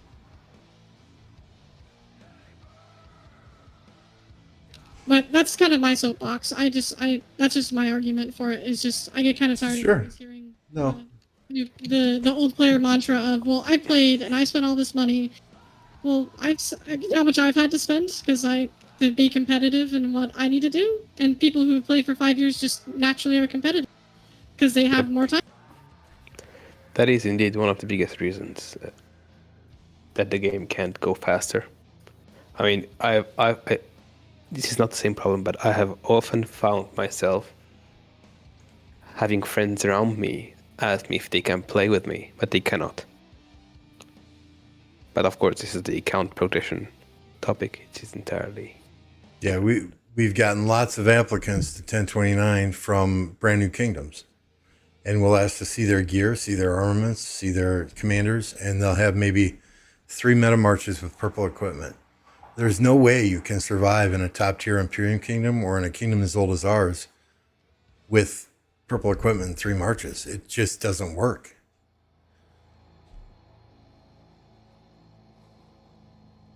All right. So anything from chat we need to bring up as well, Solar? Although I disagree with your opinion, I completely respect your right to have an opinion. Well, I mean, that's why I said I was going to kind of Yep. say the controversial opinion. It's all good. I think another thing that might also be thought about is like KVK gear. Like the fact that that is overly meta is hard because it punishes whales and players who early have to invest, and then there's just a better set of gear that they just don't have access to because they don't have access to it. Someone did mention that, and so maybe changing the cost of that gear, or even just making it more available, might be an interesting thing to think about. I think they did recently mention that they got some maybe it was the dev feedback or something like that. They were about KVK rewards, like, and people who win and get autarks, and like whoever wins KVK obviously gets like a huge benefit obviously of winning, but then people who lose get like absolutely like not nothing, but the quality of rewards from winning and losing is very drastic. And sometimes if you're going into a hard KVK where it's like, okay, people don't fight, whatever, or you have bad allies, which could be for many reasons, could be Diplo, could be just matchmaking, whatever, but if you go in knowing you're not going to win and you end up getting forced to just get crap rewards, like I don't know, like I've seen the complaint very, very often where people are saying that their inscriptions are so behind just because they can't get autarks, like for one reason or another. Even Chisgle's video yesterday or today, he was saying a similar thing. He's way behind in Autrix because of recent KVK losses. And I get it. The man needs to understand, though, you're not going to win every KVK. You're the biggest content creator out there, right? But you're not going to win every KVK. That's just the regular person life, right? You're not going to win every KVK. I think in our podcast episode 1, that was one of the first things we talked about. And I think Horst brought it up, and we talked extensively on it, is, when it's evident that a camp or a kingdom is going to lose a KVK, knowing they're not going to get the rewards at the end, it de-incentivizes them to continue fighting. I know in our KVK here, we were very diplomatic. Wind Camp, who fought us incredibly hard, we're giving up a gold coin. I forget if that's a season coin or conquest coin. You know, we're giving up one of those gold coins to them, saying, yeah, you take our Ruined Crusader Fortress at the end. You get 1 coin because you fought honorably, you fought well, and we had a hell of a time fighting you. So you'll see our enemy has planted is taken our RCF. So we gave up a coin to the enemy because they fought really, really well this KVK, and we enjoyed playing against them, fighting with them, and they're good people. Now, I know that's not the standard in KVK. You know, you lose. Typically, it's you get absolutely nothing. You know, but I think if people can just be human and put yourselves in other people's shoes from time to time and see things through their perspective, it might help too. But the mentality in this game is, because I had people, even in my own kingdom, in our own camp, say, why the hell are we letting them do this? It's like, well, they surrendered. You know, they fought well in Zone 5. They fought well at Pass 7. You know, they surrendered. They're allowing us to free build and get all the stuff that we need to get for all the other rewards. We're going to give them a coin. I know it's not standard. This as well. What's that? My last KVK I had was, first off, the Diplo was the best that we could do at the time. Our camp allies, the people who we allied with, decided not to show up to Kingsland. We had a 6-hour Kingsland. And we went and reached out to the enemy camps. We're like, hey, so we were not winning. We know that. And this is a 1v2 situation. Now, we're more than happy to keep fighting so everyone can get rewards. We're more than happy just to keep it going so everyone else can have fun and we can get rewards. We just ask that you give us some concessions because our campmate decided not to show up. And we were told, no, you can still win the KVK and we are not going to give you anything.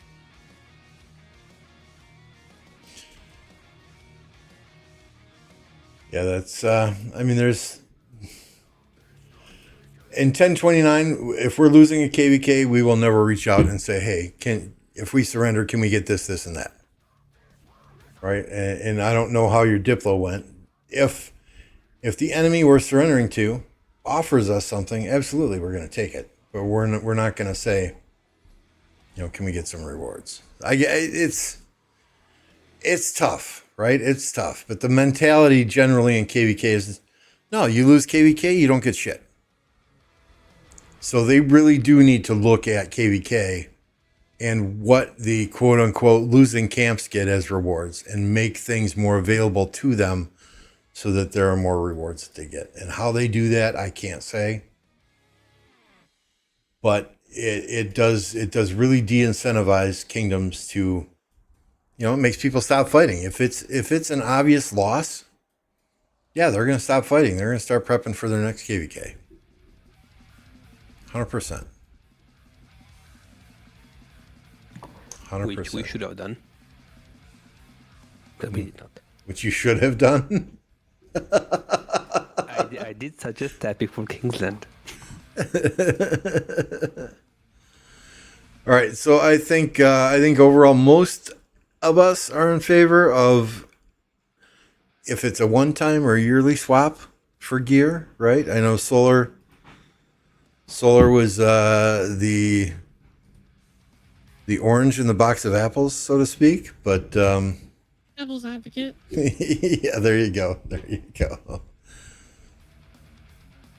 So I'll rephrase this in a way and get that out to you guys then as well. Next topic is very irritating, right? KVK pass fights, and I'm talking specifically Pass 7. Let me find a Pass 7, right? Nothing, absolutely nothing annoys me more is to watch two players attacking each other through the pass itself. Or have a rally that's on the left-hand side of the pass and watch people attack the rally through the pass. They need to fix this. If the intent is not to fight through a pass, then you shouldn't be able to fight through a pass. Make it impossible to fight through a pass. If the enemy wants to attack the rally that's hitting the pass, make them come through the pass to do it. If they can attack the rally, I should be able to attack that march. We call it pass humping in 1029 when two players just sit in the corner here and attack each other strictly for kill points.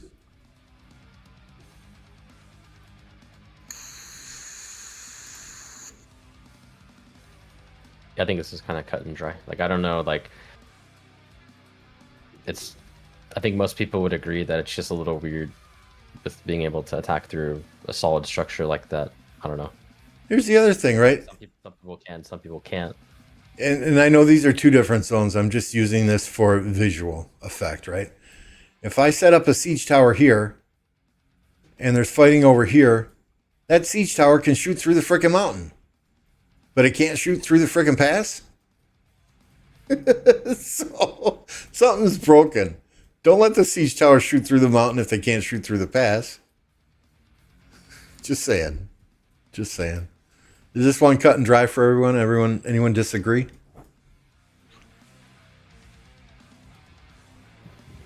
I think they were able to swarm a rally with the new method. So when you would send a rally, they could insta rage swarm it. The towers? Rage loading? Or multiple troops, you mean? Yep. Maybe Queen can confirm. So we had a case where we sent a rally and 1 second later the rally popped because people swarmed it through a pass. Like from behind the pass. Oh, that's based on positioning, because if it's as close to the pass as it can get. I mean, that one thing that has always annoyed me about that is when we have like farm reinforcements here, if somebody sits in march here, or like if you have the reinforcements for the rally and it's too close, you just get free AoE from farm account. Yep.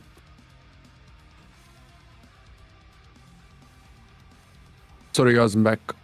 So yeah. Remember. Overall, make it so you can't fight through a pass. Make it so people have to go through the pass to fight. Exactly. Yep. It's not fair. I was getting farmed. And people like put 5 and lots of marshes. And once he engaged with one, your AoE engage all of them. Like what? So I think that one's pretty cut and dry. I wish I had recording of that. Yeah. I wish I had recording of that. I don't know if Apo has recording of a 2377 rally getting swarmed through the pass by 2489. If we can find a recording of that, we can certainly pass that on to the developers to support this suggestion. Yep. Next one, Apo, I think you were complaining about this on one of your streams. Within the quick menu, when you click on buildings, right, in the quick command menu, it disables the ability to reinforce a player's own structure or reinforce a city.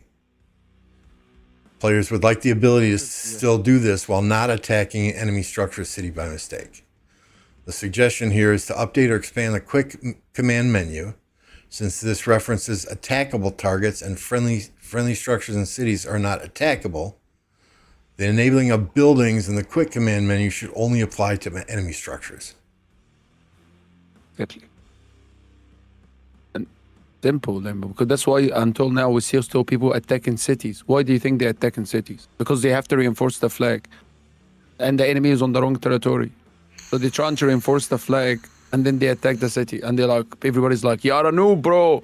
Use the quick command." And they're standing there like, "Bro, I was reinforcing the flag. How can I use quick command?" It doesn't make sense.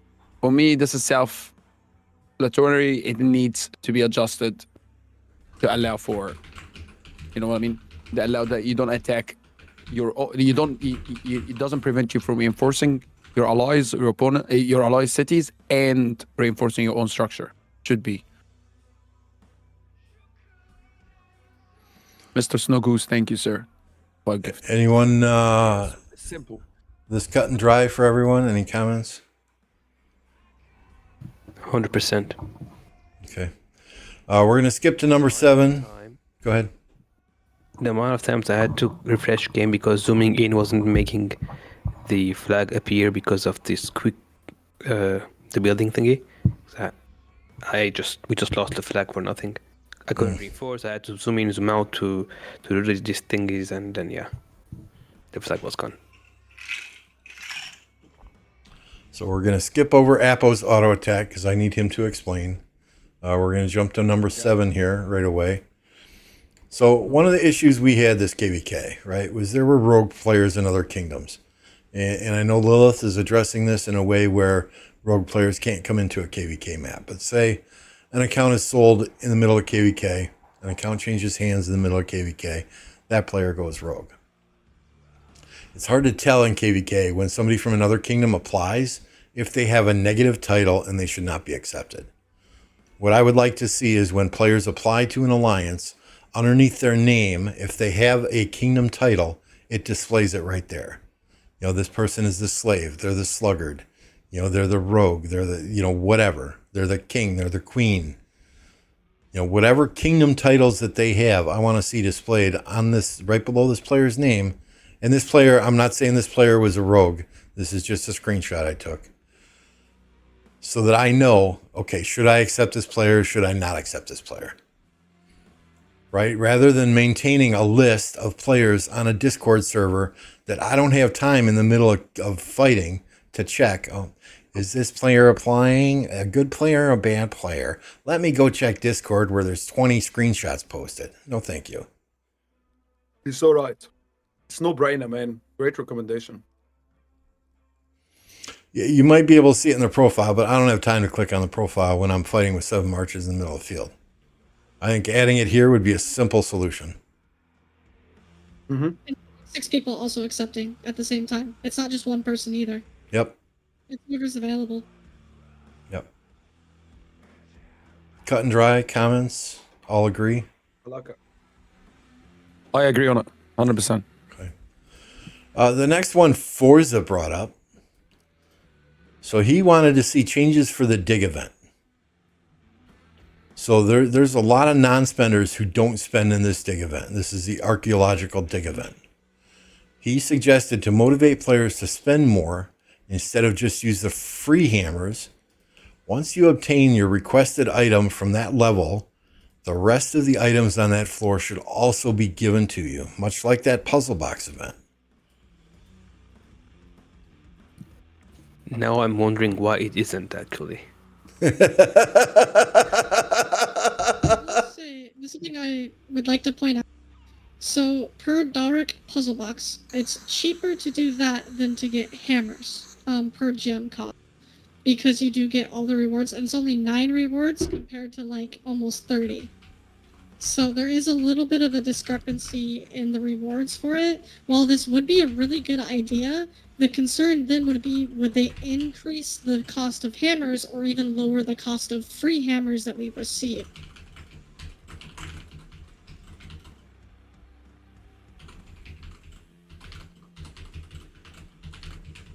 I'm kind of taken away as well, like George, that it doesn't work that way. Yeah, I was just doing like hammer event right now. I'm like, why am I not? Yeah, it just makes sense. It actually It's mean, we'll miss out on so much reward. We'll change that everything. changes my perspective because like if I one click, sorry, hold on a second. So if I one click on, like, let's say I'm on the legendary floor, right? And I click the first box, I get it. I'm like, yeah, let's go. But then it's like I'm missing out on the materials and all the speed ups, and then like that's actually, I'd rather, like, there's the benefit of being able to progress further, I guess, and get more value out of your hammer to get the more like desired reward from the event.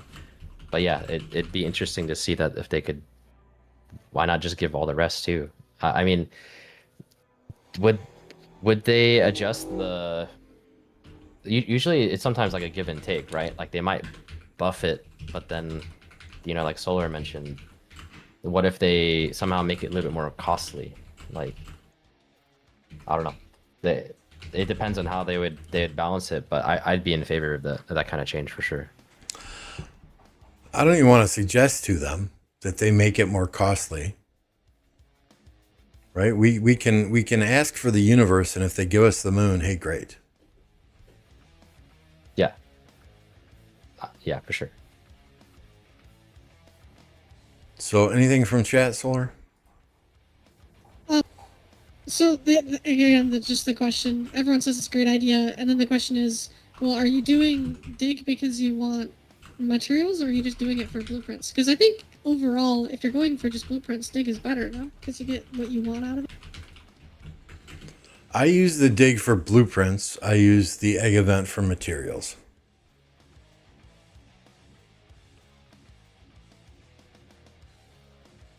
I think that's how it's designed, is that it is kind of split like that. So I haven't done the hammer event for 6 months, 2 years. Not even kidding. There is also Sorry, sorry, Lux, what was that? Apologize, sir. What? No. That was pretty much the only comment. It's just like, it seems like they have it split, right? Like hammer seems to be for getting blueprints, and you get some materials if you're unlucky without getting the blueprints. And then for egg, you're still get your goal is to get a blueprint, but the value of how many resource or the epic material chests and material chests you get is very high. So and it turns out to, like, you do one spin, right? That's what is it, 2,500? No, I don't remember the exact amount. 2,400. And then you get one legendary blueprint or one legendary material per that 5 spin. Like, that's super value, right? If you hit that minimum. So I mean, are we in a case like where we think that we need more materials? Would be my question, for them to change the dig event to give that, like, all the floor rewards. You see, the crazy part is, like, I'm being just honest here. I have been saving. I know some of you will be surprised, but I was looking at the data here on my account. I haven't done the hammer event on my main for over a year. I know it sounds shocking, but it's the truth. I haven't done it for over a year because it's the only way as a low spender to build up your hammer. Like, now I managed to build up my hammers over, like, I'm talking a year, but I don't buy the gem. I don't buy them with gems all the time as well, but I'm up to 700 of them. But that took me a year. You know? So this event is not as accessible to everybody, like, you know? Or we do them as regular as others, you know? I really, yeah. I mean, it kind of feels like when you're doing the hammer event, right? If you do the one click and you get it, yeah, you do progress through floors rather quickly. But if you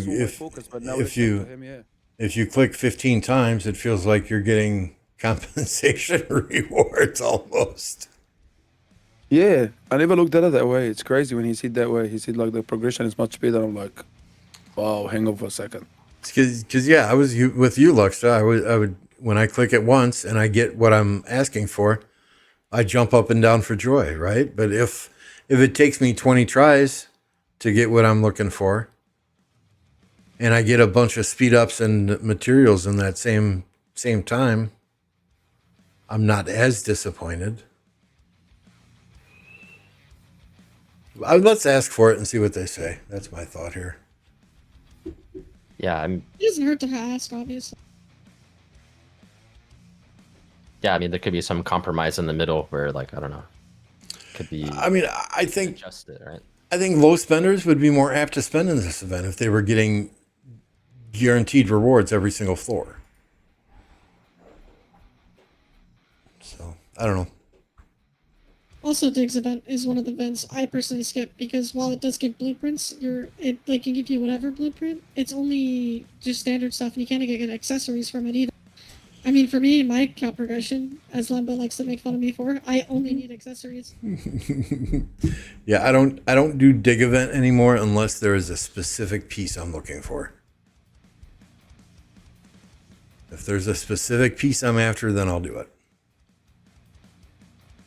Do you think that dig event should include accessories with that comment? I think the hard thing is the only accessories you should be working on right now are KVK accessories. So, I mean, that's Horn and Ring. I mean, there is some a little bit with, like, Greatest Glory and hilt and drums, and there's some, like, off work with it. But what people are generally going to be working on could be available. That could help.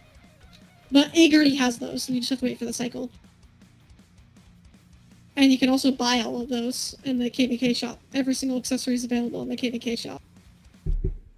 Yeah, because that's the thing is like it's kind of awkward since they limit the best like the helm, the weapon, and the accessories like the best in slot behind KVK as like kind of like the wall or the barrier. And so yeah, I mean accessories like if your account's already that progressed, it's basically just KVKs you have to grind, which is like the point of the game too. So it's kind of like I feel like the dig event, the value is lower than what especially the more progressed that you get, because you're mainly looking for materials than just to pump into KVK equipment right later. So maybe just somehow balance the value just slightly, maybe make it a little bit better, because sometimes it feels really good, sometimes it feels really bad. I think for lower spenders, I think they would appreciate it being a little bit better value. I mean, how I've many personally- big cheat sheets have you ever seen? I try to follow it. I don't, it doesn't work for me. I don't believe it. Unless if I'm doing something wrong, I don't know. All right, we'll ask for it, see what they say. I personally have been buying the Ample Archaeologist like for the past, 6 or 7 year, I'd say, like the last year, so 6, 7 events. I thought that was the most important thing at the moment because of all the tiers that we have to upgrade.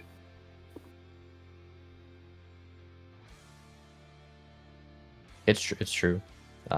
When they revamped the equipment, that's like kind of the long run like equipment change that they made. So blueprints are very, very valuable, which makes dig very, very valuable in that sense. I think if we're trying to increase the rewards, it would be a question of, do we think that the material gain right now is very bad? Like, is it in a spot to where it 100% needs improvement or not? And then if it does, then maybe add floor rewards for dig. That'd be my thought process on it. Yep. Is there a big gap between big spenders and like lower spenders on materials? 100%. Materials? I don't know. Like, are lower spenders blocked on blueprints or materials? If it is materials, then we should have the full floor rewards, and if it is what is it called? It depends on the person, I think. Are they chaining to get materials, or are they just logging in for 2-3 hours a day, spending a few dollars here and there, and doing their daily events? It really depends on the individual. Yeah, but chainers are higher spenders, like in my sense. Like they spend time.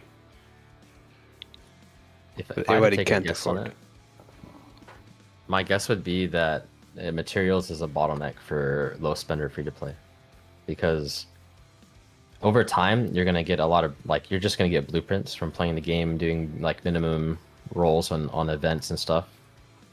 But you need hundreds of materials. Like it depends on your account goal too. Are you running only 5 March? Are you free to play only running like 3 March? Are you like higher spender running 7 March, right?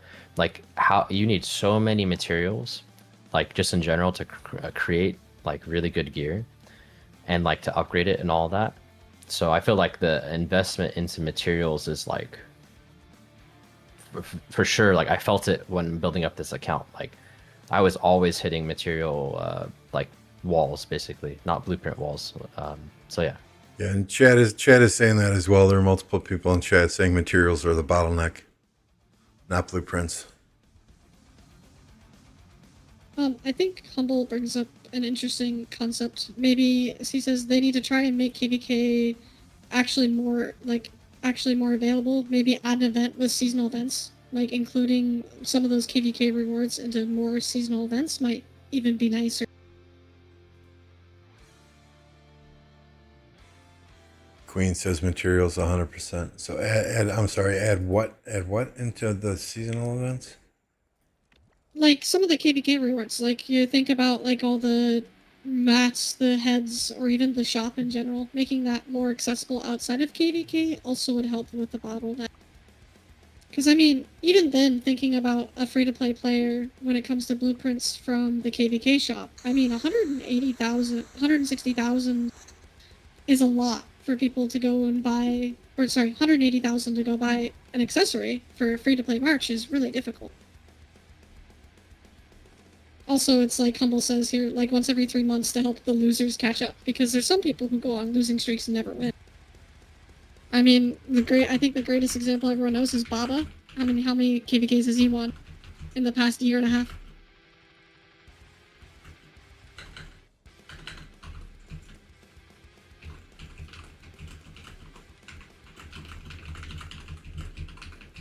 So maybe look at adding some of these materials and some of these heads specifically at the 50% discount and some of those other shops like we were talking about earlier, those shops needing a revamp, huh?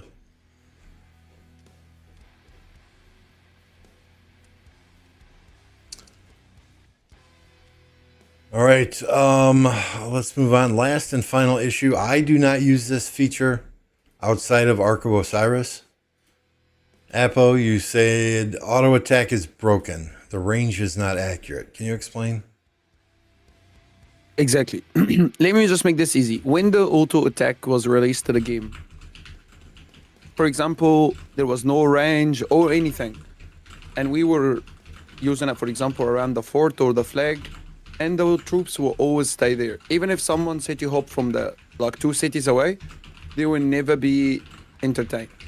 Now they introduced the range. Okay, if I reduce the range to 0 or to 1, I expect my march to be only engaging in battle within a very small circle around my troops. When I was trying to use it on the stream to test it, my marches were literally getting pulled at when the range is 1 or 20 or 30, and it was no different. My march was getting pulled from very far away. So the accuracy of the range is supposed to make like the range better. It actually made it worse because when it was just perfect how it is. You only attack the marches closer by. So I don't really get it. How was that better? And nobody can say no because I tested it. It's just, it doesn't make sense. You know what I mean? If I use the range to 0, it should be just a small circle around my troops. Like it used to be in the past before they made any update. But it's not. Unless they did it to just break, the hopping around the forts and the flag to cut the reinforcement. That's the only explanation. You understand me? At least they didn't. Oh, go ahead. I was just gonna say they removed this pioneer feature into most kingdoms because this was not isolated. So this was not isolated at all. Like everyone said how worse it was. Yes. All right. Yeah, I haven't had the chance to test it because we've been in off season since it was added. We 3303, like we just actually got it recently. I think since last patch, it literally popped up. I clicked it now. It says new attack march, right? Or beta attack march. My thing, so like I used it before too. To like, let's say if I need to do something like in my city or heal my hospital, or I would do attack march, right? And then I would go back into my city, do whatever I need to do, or if I need to like send someone something like a message on Discord, like I would real quick do that, do my administrative stuff, and then come back and regain control of my march. That's how I was using it. Also, again, to your point of like throwing it between flags and city hoppers that are flag filling. Like, if it is really that much more broken, like they didn't really announce it in any way that sounded like they were nerfing it or changing it to not really work with hitting flag fillers. So I feel like if it is actually broken like how you're describing and it's consistently broken, it's not just a bug, then either 1, it was unintended, or 2, like they need to relook at the range, like redefine it, because maybe there's some setting off with it or something. I don't know. I can't wait to try it. Like we have about a week or so, and then we're gonna be in KVK. So yeah, man.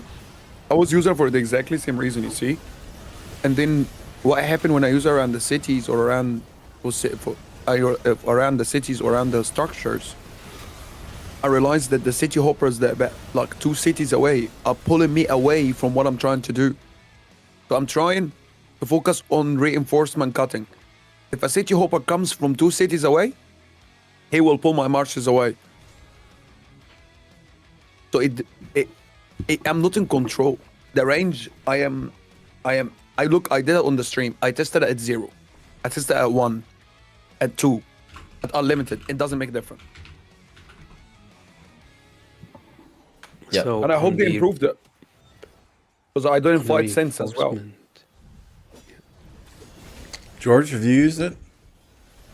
We've had the new one removed right before pass opening, so we had to use the old one throughout KVK.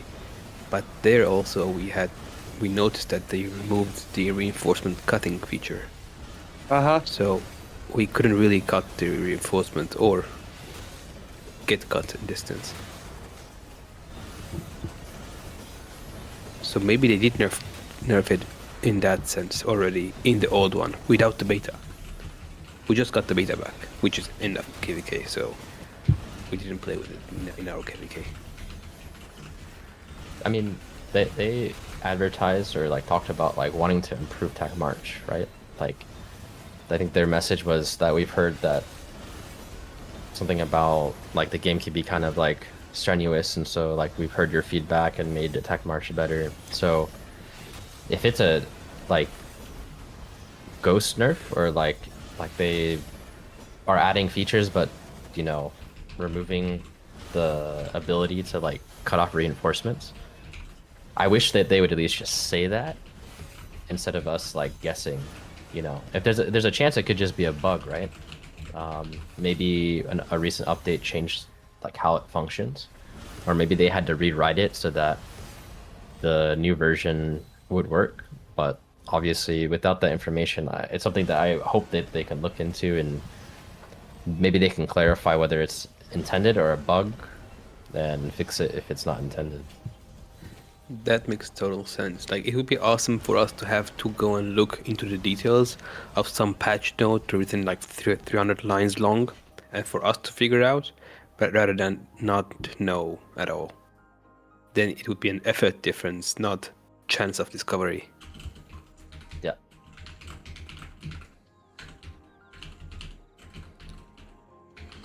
So they've made changes, but many of us, it sounds like all of us, are confused on how it's working.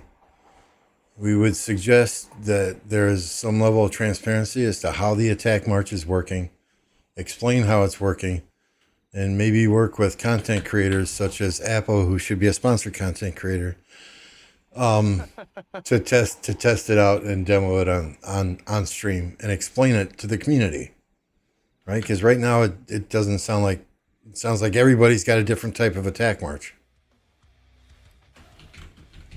That'd be really nice to start up like new user guides, like for features like that, you know, have people like Apo pop in and do a small video of like, oh, this is how, you know, this function works. And then he can get told directly from Lilith exactly how it works. These are the things on like how to cover it and stuff like that, you know. I just saw it pop up in chat, King Bob mentioning that the option is in beta. It's very easy to just tag the beta, tag on like everything, just to like make sure, hey, by the way, like you guys are testing this basically, or like, hey, it's not really finished. Yeah, but getting clarity on how it functions and if it's intended to not stop flag fillers or not would be something that would be nice to know. Why is my I like transparency. stream deck not I don't working? like changes without communication.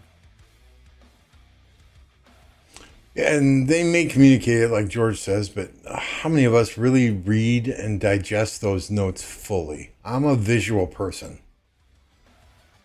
You know, I want to see how it's working with my own 2 eyes and not read how it's supposed to work.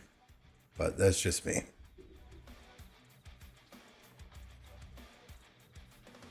All right. good feedback. Anything else we need to touch on today? I don't know if you want to cover another topic today or not, but there's been something that's been brought into like wider community as like scope.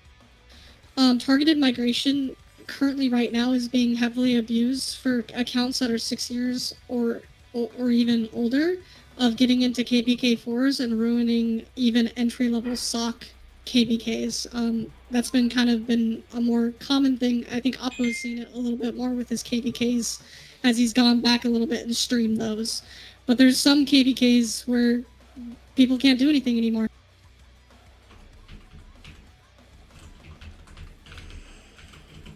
Let's maybe it's been eons since I migrated, so maybe we can touch base and you can explain that to me in a bit more depth, and we'll put that on for our next meeting. Does that sound like an option?